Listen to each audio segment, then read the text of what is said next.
Alright, this is going to be a very off-the-cuff, no edits type of video.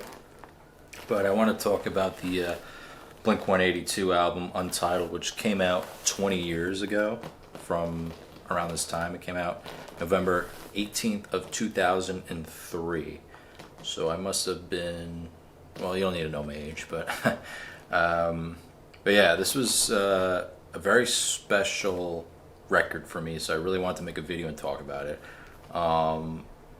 Yeah, just this album, actually, they took almost a year to make. They filmed it in a house. They like recorded the whole album in a house, and then I think they got kicked out like halfway through the album, and they went to some other recording studio, all in California. This was like, they did, you know, Tom and Travis did the Boxcar Racer, and then they started this record like right after.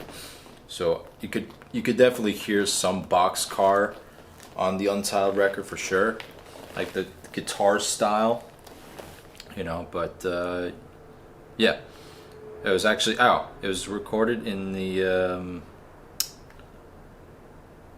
I'm sorry, Rolling Thunder, San Diego, California, and Conway Recording Studios.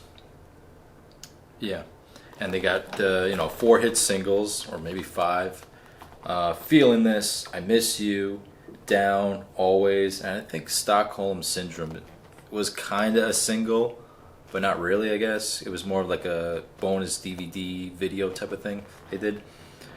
But for me, this is such a special record. For me, this is, I know a lot of people say, oh, you're saying it's better than this. I mean, I think it's better than Enema of the State.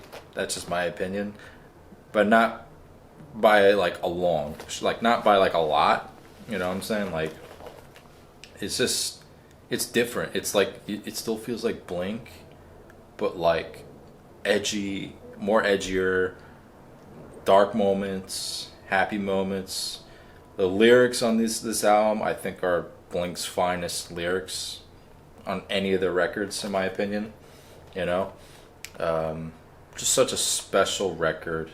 I know Feeling This is probably my favorite like single, like not like saying like I have a lot of favorite Blink-182 songs, but as like a single they put out, this is like easily my favorite, especially like the harmonies are so cool. Like at the end of the song, like the fade fell short this time, like, and then Tom does like the something over it. It just, man, it's like Beach Boys punk rock type of song. You know, I love that song. I love the video. The video is so cool. I remember as a kid seeing that video. I didn't know who Blink was like maybe 20 years ago. I discovered them, I think, late 2004, like right when they broke up the first time. I was a lot younger. I was like 12 or something like that. But yeah, I just remember seeing that video on MTV or MTV2 or Fuse, one of those channels. And they just look so cool, you know, like Tom had that hair like this, like the emo thing, and he was playing like that big Gibson. I don't know, those guys just look so. Travis the Mohawk, Mark with the pink bass. You know, I just wanted to be like and look like Blink.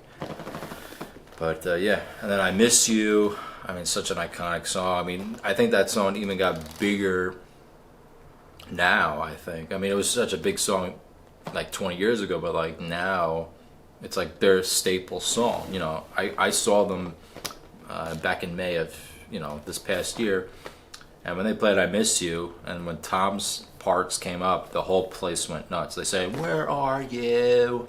You know, the whole place went nuts, you know. But it's so cool. And Down, and the drops of rain, they fall all over, you know.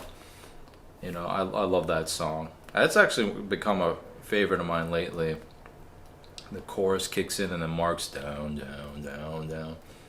You know, actually, what's funny, Feeling This, I Miss You, and Down all have the capo on the 2nd fret. All those songs. I don't think Always does. I think that's just regular, no capo. But those 3 songs have a capo on the 2nd fret. So if you want to know how to figure out how to play those 3 songs, all capos on 2nd fret. And standard tuning. I think the only alternative tuning on that record was a song called "Obvious," which is the second track on the album, which is it's a weird tuning. It's like I gotta look up that tuning. It's a very weird tuning. It's not it's like C sharp standard. I guess all the strings are changed like 3 times or 4 times, but it's just like down, down, down, down, down. Such a cool vibe. But yeah, it's such a special record. This whole era from 2003 till they broke up the first time was such a special moment for Blink, and I don't know, it's always the most memorable one. Maybe because I grew up right when I was kind of discovering music, so maybe that just is the reason why I always remember it. But they just looked the coolest, and they sounded the coolest. They played a lot faster in that era. If you look up the Pepsi Smash they did in 2004, they played "I Miss You" and "Rock Show." They were like zooming through that whole set, and it just sounded so good when they played it super fast, and they sounded really good. I like "Here's Your Letter" is a sick song, especially the bridge part. Such a cool vibe. I love that. It's it's dark, it's a little poppy, but it's such a great album, and I'm so glad. I mean, I've listened to it so many times, and yeah, I just wanted to share like my thoughts, on the record. And you guys should, if you haven't listened to it, I'm sure most of my viewers, I guess, have listened to it. If not, go check it out. It's my favorite Blink record, and it's a great record. I think it's become the fan favorite, I would say now. So check it out. It's really good. All right. And okay, I'll see you guys soon. You know what I'm saying. All right. Take care.